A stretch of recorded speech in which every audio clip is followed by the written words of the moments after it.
मित्रांनो, स्वाभिमान शोध अस्तित्वाचा या मालिकेच्या आजच्या भागात आज आपण बघणार आहोत.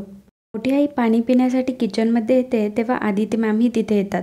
त्या म्हणतात की मला तुमच्याशी काहीतरी बोलायचं आहे. पण मोठी आई म्हणते की मला तुझ्याशी काहीही बोलायचं नाही आहे. खूप महत्त्वाची कामं आहेत मला, चल बाजूला हो. तेव्हा आदिती मॅम म्हणतात पण मला बोलायचं आहे आणि माझं बोलून झाल्याशिवाय मी तुम्हाला इथून जाऊन देणार नाही. मोठी आई म्हणते की जिथे तिथे माझ्या मार्गात आडवीच येणार आहेस का तू? ती मॅम म्हणतात की हां, आडव्या तर तुम्ही येताय, मी नाही. माझ्या सुनेच्या सुखाच्या वाटेत प्रत्येक पावलात आड येताय तुम्ही. तुमचा राग आणि तुमचं भांडण माझ्याशी आहे तर पल्लवीला आणि शांतनूला का मध्ये आणता? त्यांच्या सुखी संसाराची का होरपळ करताय तुम्ही? मोठी आई म्हणते की आगीशी खेळायची हौस आहे ना तुझ्या लाडक्या सुनेला, चटके बसणारच. दिती मॅम म्हणतात की चटके तर तुमच्या लाडक्या शांतनूला बसताय, हे पण लक्षात नाही येते का तुमच्या? पल्लवीवर तुमचा राग आहे, ती तुमच्यासाठी परकी आहे ते ठीक आहे, पण शांतनूला तळहाताप्रमाणे जपताय, असा कांगावा करता त्याचं काय? मोठी आई म्हणते की कांगावा मी नाही, तुम्ही दोघी करतात. शांतनूला लहानपणापासून मी वाढवलंय, तुझ्यापेक्षा जास्त माया मी केली आहे त्याच्यावर.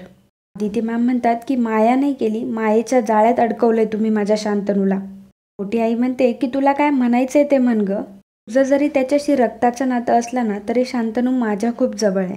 तो माझं जास्त ऐकतो, हे आत्तापर्यंत तुझ्या लक्षात आलंच असेल.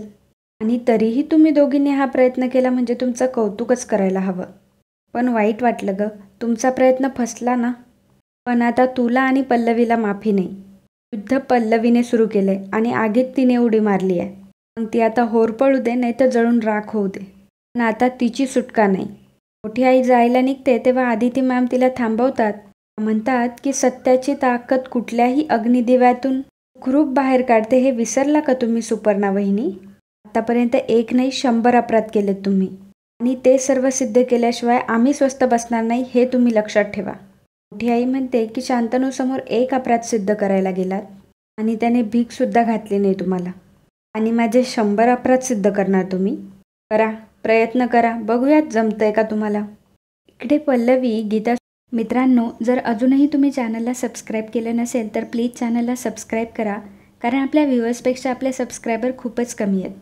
आणि आजचं आपलं लाईक्सचं टार्गेट असणार आहे 900 लाईक्स, तर मला खात्री आहे की तुम्ही आजही हे टार्गेट कंप्लीट कराल.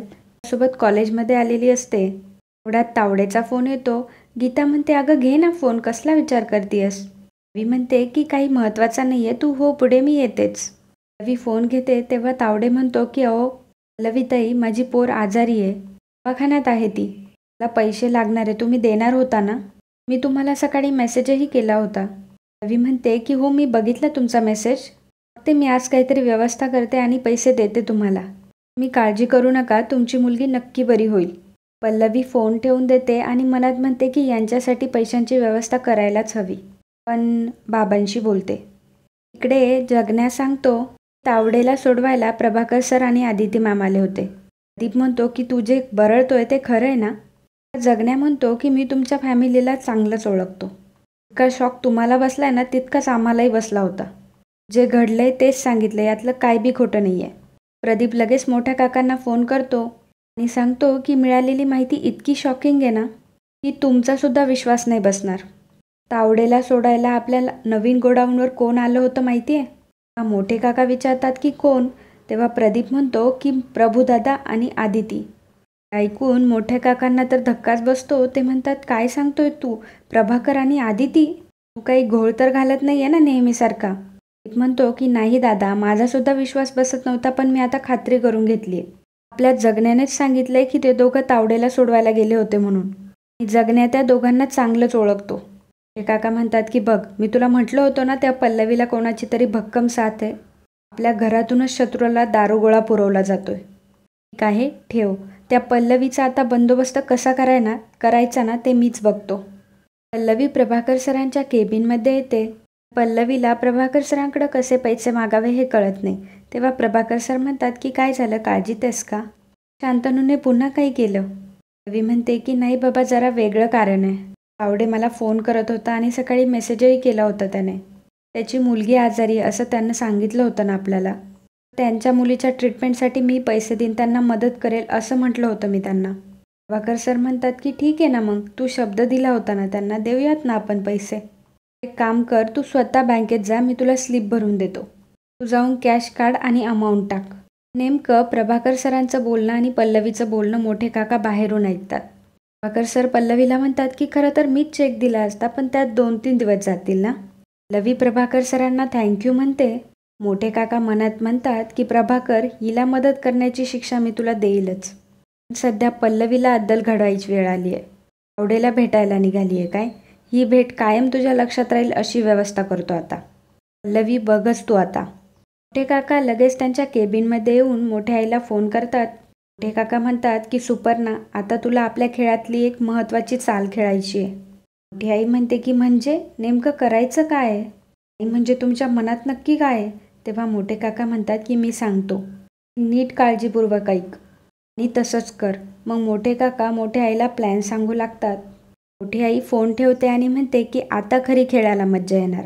आता कसं होणार गं पल्लवी तुझं? असं म्हणून मोठी आई हसायला लागते. पल्लवी रस्त्याने चाललेली असते. ती मनात विचार करते की बाबांनी सांगितल्याप्रमाणे पैसे तर बँकेतून काढून आणलेत, आता ते तावडेंना द्यायला हवे. पण नेमकं मोठ्या काकांचा साथीदार जगण्या तिचा पाठलाग करत असतो. तेवढ्यात पल्लवीला तावडेचा फोन येतो. तावडे विचारतो की ताई, पैशांचं काम झालं का? पल्लवी म्हणते की हो, मी पैसे काढलेत. पण पण तुम्ही एक काम करा, आमच्या घराबाहेर भेटा तुम्ही. तेव्हा तावडे म्हणतो की हो ठीक आहे, येतो. शांतनू कॉलेजमध्ये असतो, पण त्याच्या मनात घडलेला सगळा प्रकार त्याला आठवत असतो. त्याच्या मनात खूप गोंधळ चालू असतो की कोण खरं आहे आणि कोण खोटं आहे. तो मनाशीच म्हणतो की कोण खरं आहे कोण खोटं आहे काहीच कळत नाही. पण पल्लवी माझ्याशी खोटं का बोलेल? तावडेचं सांगणं, त्या गोडाऊनमध्ये मी जे बघितलं ते, कदाचित मोठी आई आणि मोठ्या काकांची खरंच याच्यामध्ये काही इन्व्हॉल्वमेंट तर नसेल ना. तेवढ्यात मोठी आईचा शांतनूला फोन येतो. ती म्हणते की शांतनू, तू जरा लवकर घरी येतोस का रे? शांतनू म्हणतो की मोठी आई, काय झालं? तुझा आवाज असा रडवेला का येतोय? बरी आहेस ना? तेव्हा मोठी आई म्हणते की नाही रे, तू आधी लवकर घरी ये. मला सगळं फोनवर नाही सांगता येणार शांतनू. शांतनू म्हणतो की तुला काही त्रास होतोय का? डॉक्टरांना फोन करू का? तेव्हा मोठी आई म्हणते की नाही नाही, डॉक्टर वगैरे नको, तू लवकर घरी ये. मी वाट पाहते तुझी, येशील ना रे लवकर? तेव्हा शांतनू म्हणतो की मी लवकर येतो, तू काळजी करू नकोस. शांतनू लगेच तिथून निघतो. इकडे प्रभाकर सर कॉलवर बोलत असतात. तेवढ्यात मोठे काका तिथे येतात. प्रभाकर सर म्हणतात की काही काम होतं का? तेव्हा मोठे काका म्हणतात की हो, खूप महत्त्वाचं काम आहे, माझ्याबरोबर चल. प्रभाकर सर म्हणतात की आत्ता कुठे जायचं आहे? मोठे काका म्हणतात की मी सांगतो तुला, चल माझ्यासोबत. दीपला पण मी बोलवलं आहे, चल माझ्यासोबत. तेव्हा प्रभाकर सर म्हणतात की आणि शांतनू, त्यालाही बोलवायचं आहे, त्यालाही बरोबर न्यायचं आहे का? मोठे काका म्हणतात की तो आधीच तिथे गेलाय, तू चल लवकर, मी तुला समजावून नाही सांगू शकत इथं. प्रभाकर सर मोठ्या काकांकडे संशयाकडे बघत असतात. तेव्हा मोठे काका म्हणतात की अरे, एवढा तरी विश्वास ठेव आमच्यावर. आणि मग ते दोघं तिकडनं निघतात. इकडे तावडे ठरल्याप्रमाणे पल्लवीला त्यांच्या घरासमोर भेटायला येतो. म्हणतो की पल्लवीताई, खरंच माफ कर, मी तुला फोन करून खूप त्रास दिला. खूपच अडचण होती माझी. आधीच मला जवळच्या माणसांनी खूप फसवलंय. त्यात तुझ्या सासऱ्यांनी जी वागणूक दिली ना, तेव्हापासून तर माणुसकीवरून विश्वासच उडालाय. तू पण माझ्याकडून सगळी माहिती करून घेतलीस. माझं नाव घेऊन मलाच पुढं केलं आणि पैशांना गंडवतेस की काय अशी भीती वाटली. म्हणून खरंच सॉरी. विश्वास असं नाही, पण मुलीसाठी गरज होती ना, समजून घ्या प्लीज.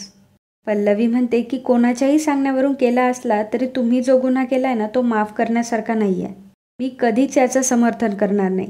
आता कुठल्या प्रकारची मदतही केली नसती मी तुम्हाला, पण उगीच तुमची मुलगी आजारी आहे, तिची ट्रीटमेंट सुरू आहे आणि त्यासाठी पैसे लागणार आहे, म्हणून माणुसकीच्या नात्याने मी तुम्हाला पैसे देते.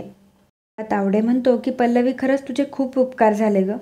पण मला एक सांग, तू असं घराबाहेर का बोलवलं? आणखी कुठे दुसरीकडे बसूनही पैसे देता आले असते तुला. ते सूर्यवंशी साहेबांनी किंवा प्रदीप साहेबांनी मला बघितलं ना, मला मारतील, नाही तर जीव घेतील माझा ते.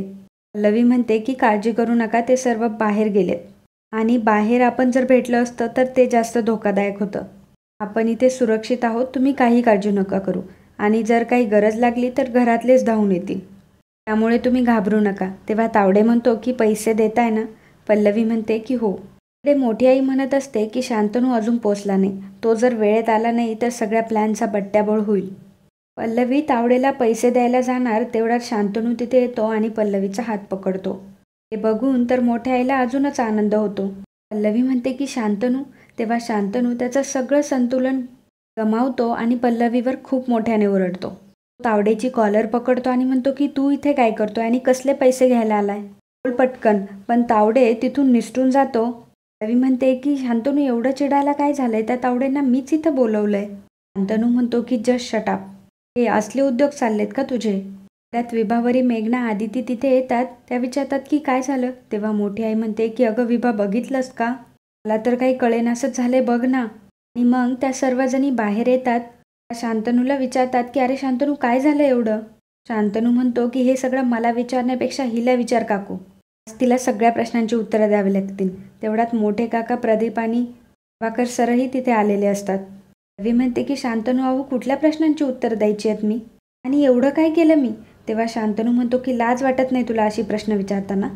रवी म्हणते की शांतनू मला अजूनही कळत नाही की तुम्ही नक्की काय बोलताय. तावडेला मी? तेव्हा शांतनू म्हणतो की हो कळलं मला ते. तू तावडेला त्याच्या कामाचं बक्षीस देत होतीस. मोठी आई आणि मोठ्या काकांवर आरोप करणारा तावडे तुझा माणूस आहे पल्लवी. प्रभाकर सर पुढे येऊन म्हणतात की शांतनू तू काय बोलतोय कळतंय का तुला? शांतनू म्हणतो की खरं तेच बोलतोय बाबा. ऐकायला कितीही वाईट वाटलं असलं तरी हीच गोष्ट खरी आहे. तुमच्या बायकोच्या जीवावर जो हल्ला झाला त्याच्यावर मोठी आई आणि मोठ्या काकांचा हात होता हे सगळं तावडेने हिच्या सांगण्यावरून सांगितलंय. तिनेच त्याला पैसे ऑफर केले होते. पल्लवी रडायला लागते आणि म्हणते की शांतनू अहो काय बोलताय तुम्ही? एवढा गंभीर आरोप. शांतनू तुम्ही मला ओळखत नाहीये का? शांतनू म्हणतो की आत्तापर्यंत मी तुला ओळखत होतो पण आता ओळख ती पुसली गेली आहे. मला कोणी येऊन सांगितलं असतं ना तर आयुष्यात कधी विश्वास ठेवला नसता मी. पण आज मी स्वतःच्या डोळ्यांनी बघितलंय. आज तो घाबरला आणि पळून गेला. अजून काय पुरावा हवाय? तेव्हा पल्लवी म्हणते की अहो मी पैसे का देत होते विचारा तरी ना मला एकदा. शांतनू तुमचा खूप मोठा. तेव्हा शांतनू म्हणतो की माझा गैरसमजच झाला होता.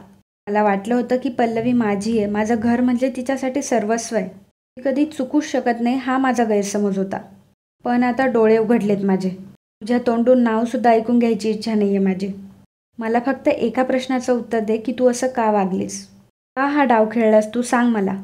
काका प्रदीपला म्हणतात की प्रदीप अरे मला कळत नाहीये की तावडे हिचा भाडोत्री माणूस होता. अगं पल्लवी तू तर सूर्यवंशींची सून आहेस ना. घराण्याची अब्रूपार धुळीला मिळवलीस ग तू आज. प्रदीप म्हणतो की आपल्याला जाब विचारताना हिची जीभ कशी चुरू बोलते.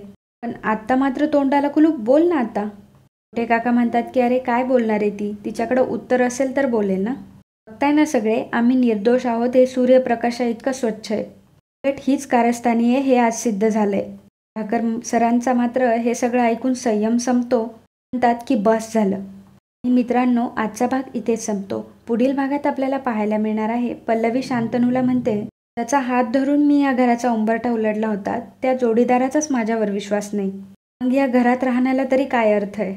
शांतनू मी हे घर सोडून जाते. मित्रांनो कालच्या एपिसोडमध्ये पहिल्या 3 तासात कमेंट करणारे आपले दर्शक आहेत मीना पाटील, रोहिणी पाटील, शुभदा लबडे, शार्फ, मीना पाटणे, भास्कर दहाले, संदीप भालेराव, नितीन लांडे, वृंदा भोंडवे, सपनजा पाडाळकर, स्वाती सुतार, शीतल पाटील, मीना सामसे, सचिन कांबळे, वामन दिवेकर, अशोक डुंबरे, शैलजा कुलकर्णी, गीता हलदाकर, भक्ती पवार, रेश्मा भगत, रेवती मांडभुळे, शशांक जाधव, हर्षदा गायकवाड, ज्ञानेश्वर आचारी, कैलास जाधव, मंदारवी बोधारे, गौरी यादव, रेश्मा भगत, शुभम तारी, पूनम पाटील, रेश्मा हक्के, दिनेश पाठक, दत्तात्रय गोखले, रीना पाटील, मृण्मयी कोंडार, रेश्मा पवार, केशव पाटील तसेच इतरही आपल्या दर्शकांनी खूप छान कमेंट केला तर त्याबद्दल खूप खूप धन्यवाद.